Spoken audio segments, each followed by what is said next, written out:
आप सभी को नमस्कार।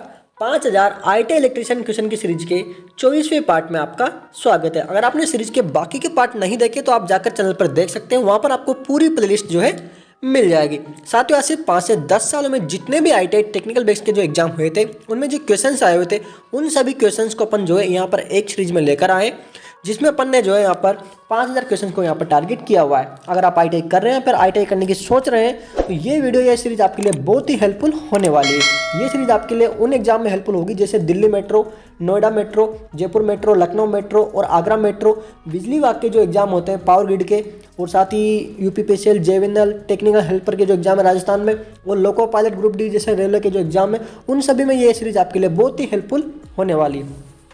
साथियों, बिना किसी देरी के शुरू करते हैं 24वें पार्ट का पहला क्वेश्चन। नमस्कार साथियों, मैं इंद्रराज गौड़ स्वागत करता हूं आपके अपने YouTube channel ITI job site. Spark विहीन दिक् परिवर्तक यानी कि कम्यूटेटर हासिल करने के लिए क्या उपयोग किया जाता है? दोस्तों, स्पार्किंग विहीन जो कम्यूटेटर है उसको हासिल करने के लिए क्या उपयोग किया जाता है? लोको पायलट में पूछा गया क्वेश्चन है दोस्तों ये।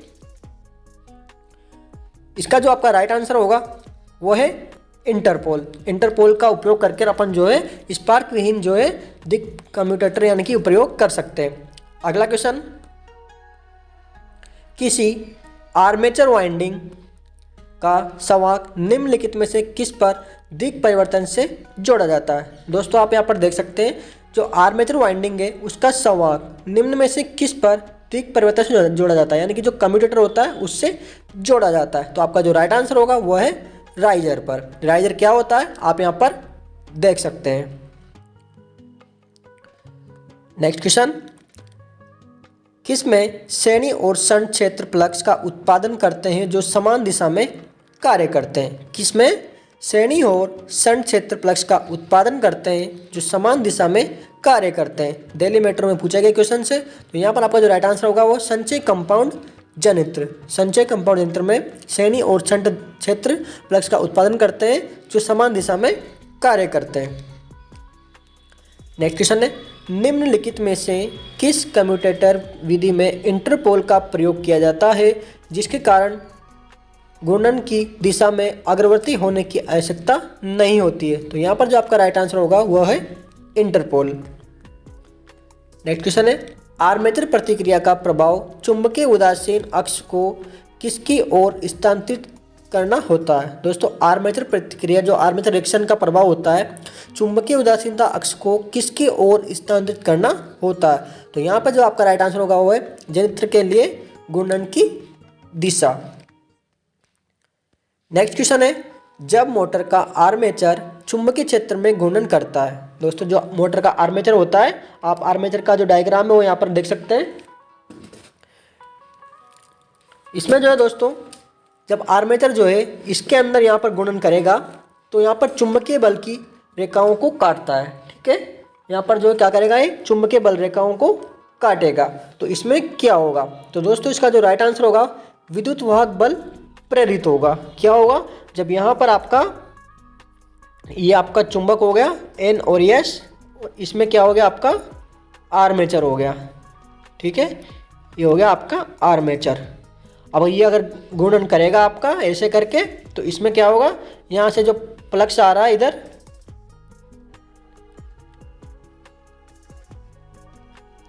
इनको यहाँ पर ये काटेगा, और काटेगा तो क्या जनरेट होगा आपका EMF। ठीक है, जब भी चुंबकीय बल रेखाओं को कोई भी आर्मेचर इसका जो शाफ्ट है वो काटेगा स्टेटर, तो उसमें क्या होगा, विद्युत वाहक बल प्रेरित होगा। नेक्स्ट क्वेश्चन, निम्नलिखित जनरेटर में से किस कुंडलन कोयला को दो भागों में बांटा जाता है? निम्नलिखित जनरेटर में से किस कुंडलन कोयला को दो भागों में बांटा जाता है? तो आपका जो राइट आंसर है कंपाउंड वाउंड जनरेटर। दोस्तों, कंपाउंड वाउंड जनरेटर का जो डायग्राम है वो आप यहाँ पर देख सकते हैं। ठीक है, इसमें क्या कर रखा है इन्होंने, जो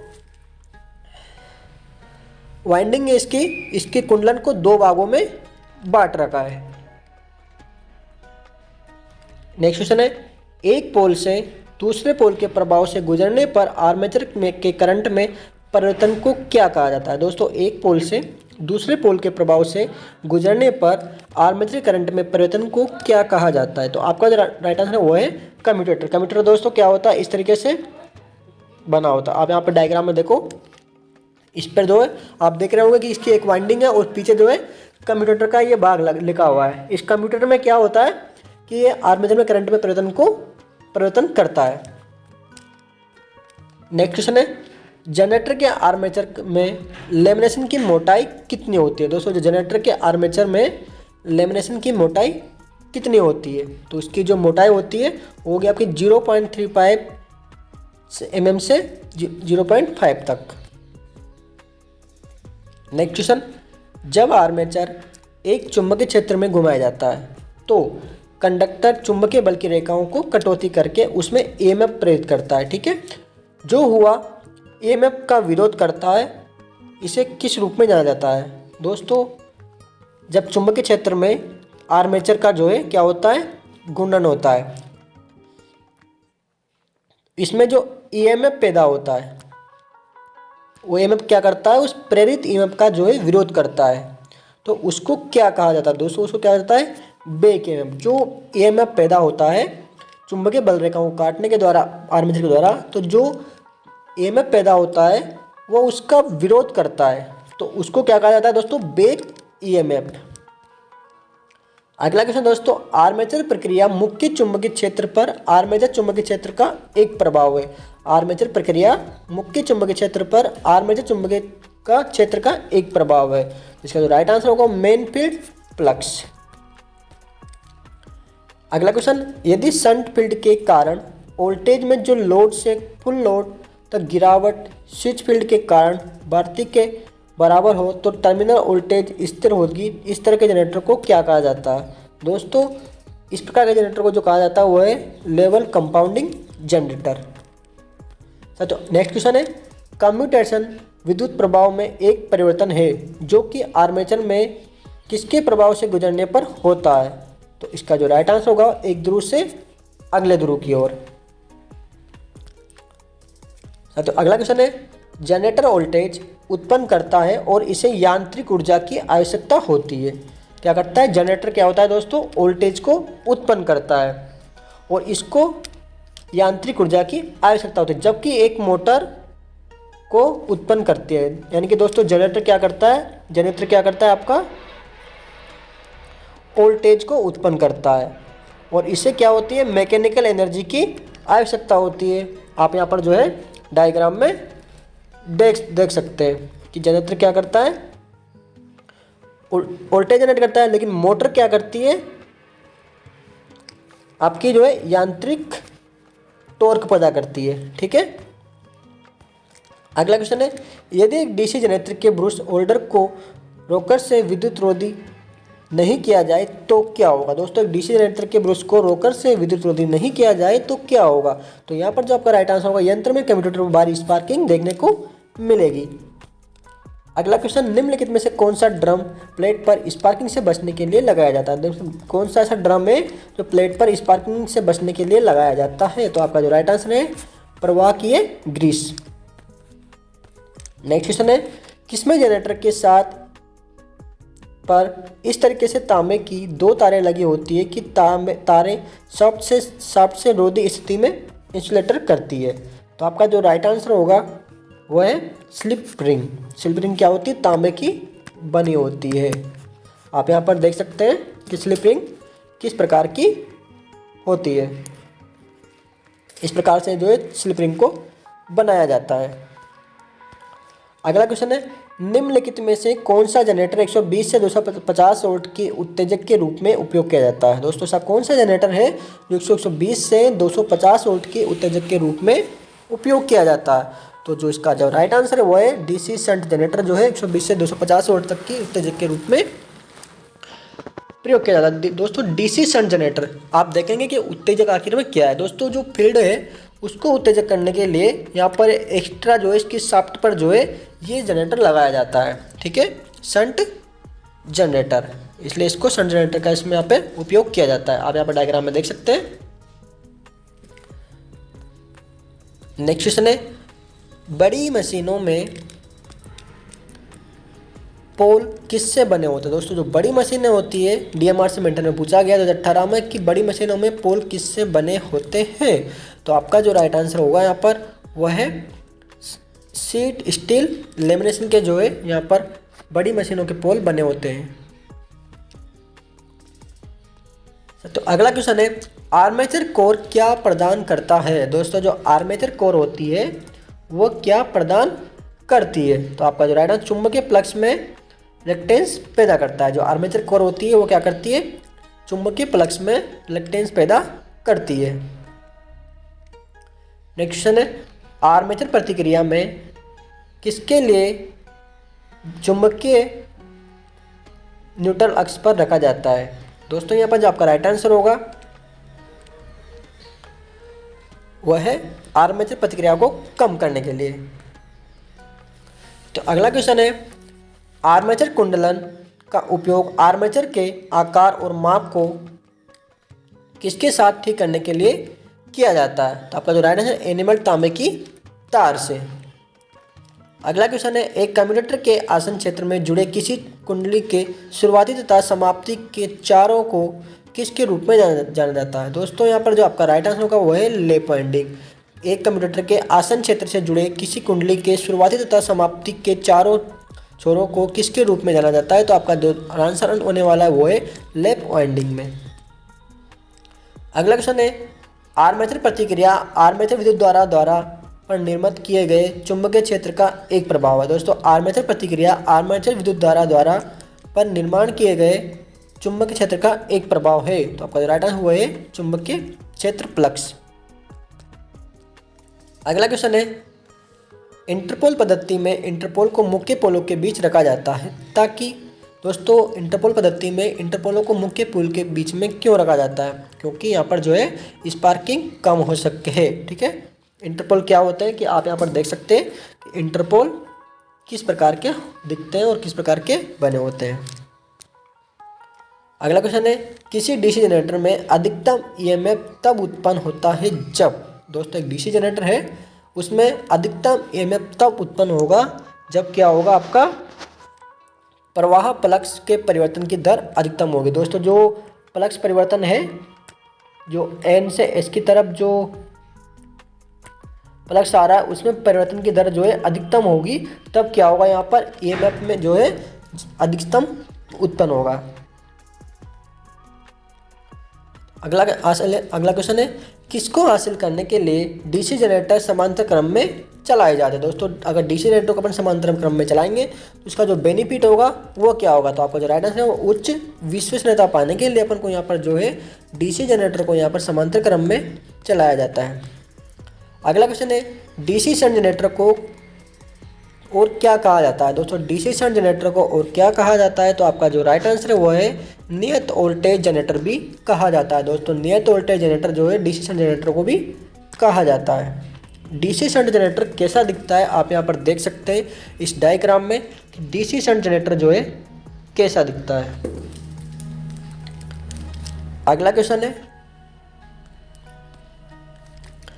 लेमिनेटेड कोर या आर्मेचर में निम्नलिखित में से कौन सी हानि कम होती है। दोस्तों लेमिनेटेड कोर या आर्मेचर में निम्नलिखित में से कौन सी हानि कम होती है। दोस्तों यहाँ पर जो आपका राइट आंसर होगा वह है बावरदारा हानि जो है सबसे कम होगी। लेमिनेटेड कोर आप यहाँ पर देख सकते हैं कि लेमिनेटेड कोर किस प्रकार की होती है। ये आपको सामने डायग्राम दिखाया गया है कि जिसमें जो है लेमिनेटेड कोर आपकी यहाँ पर दिखाई दे रही है। अगला क्वेश्चन है, आर्मेचर कुंडलन के प्रतिरोध के कारण होने वाले नुकसान को क्या कहा जाता है। दोस्तों आर्मेचर कुंडलन के प्रतिरोध के कारण होने वाले नुकसान को क्या कहा जाता है। तो जो आपका राइट आंसर है वो आपका आर्मेचर हानि जो है कहा जाता है। अगला क्वेश्चन है, किसको यांत्रिक हानि में शामिल है। दोस्तों किसको आंतरिक हानि में शामिल है। तो आपका राइट ब्रुश पर कर्षण नुकसान। दोस्तों ब्रुश का जो है उस पर क्या करता है, कम्यूटेटर का यहाँ पर जो है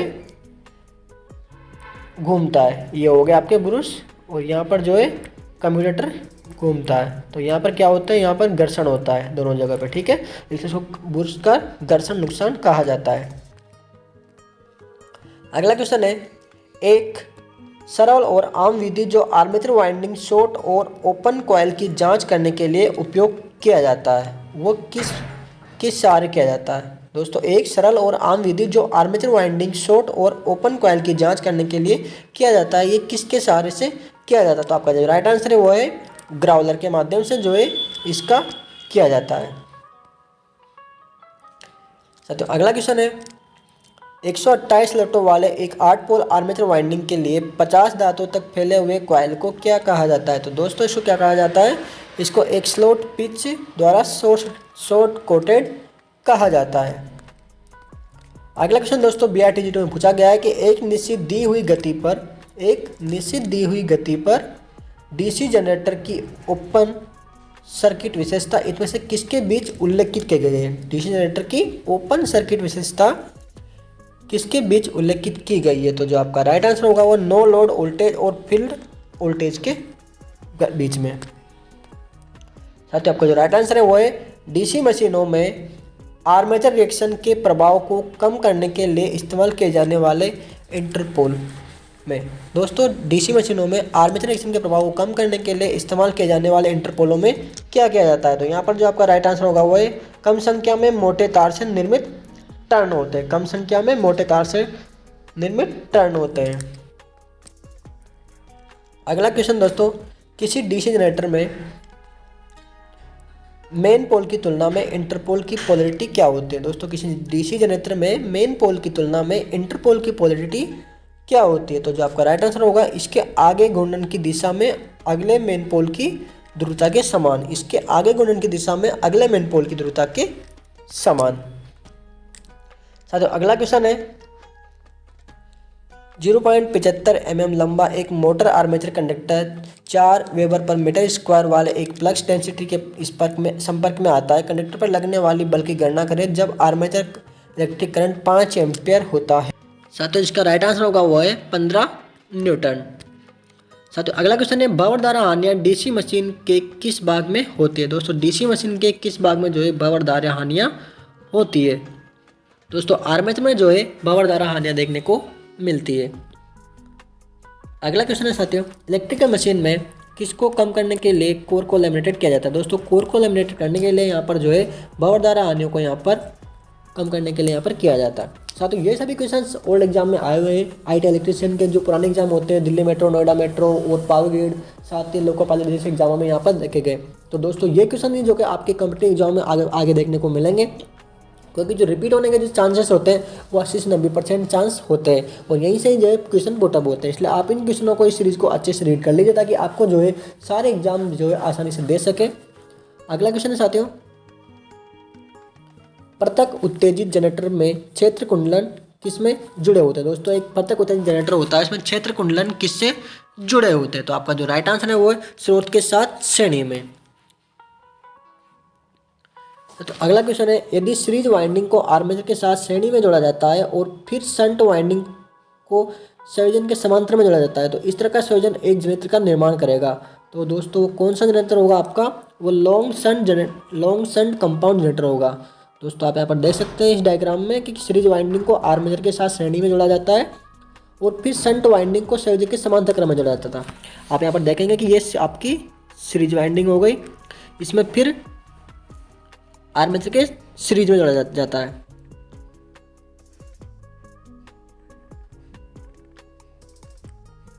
ये आर्मेचर के साथ सीरीज में जोड़ दिया और उसके बाद में फिर क्या कर रहा है यहाँ पे शंट वाइंडिंग को संयोजन के साथ समांतर में जोड़ा जाता है। तो यहाँ पे क्या किया शंट वाइंडिंग को यहाँ पर समांतर क्रम में जोड़ा जाता है। तो इस तरह का संयोजन क्या हो गया? लॉन्ग शंट कंपाउंड जनरेटर हो गया है। क्या हो गया? Long shunt compound generator.